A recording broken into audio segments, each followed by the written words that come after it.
இறைவார்த்தை மார்க்கு நற்செய்தி அதிகாரம் 3 இறைவசனங்கள் 1 முதல் 6 முடிய. இயேசு மீண்டும் தொழுகை கூடத்திற்குள் சென்றார். அங்கே கை சூம்பிய ஒருவர் இருந்தார். சிலர் இயேசு மீது குற்றம் சுமத்தும் நோக்குடன் ஓய்வு நாளில் அவர் அவரை குணப்படுத்துவாரா என்று கூர்ந்து கவனித்துக் கொண்டே இருந்தனர். இயேசு கை சூம்பியவரை நோக்கி, எழுந்து நடுவே நில்லும் என்றார். பின்பு அவர்களிடம், ஓய்வு நாளில் நன்மை செய்வதா தீமை செய்வதா, உயிரை காப்பதா அழிப்பதா, எது முறை என்று அவர் கேட்டார். அவர்களோ பேசாதிருந்தார்கள்.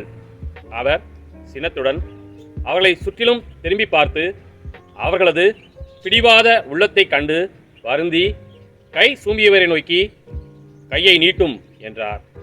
அவர் நீட்டினார். அவருடைய கை மீண்டும் நலமடைந்தது.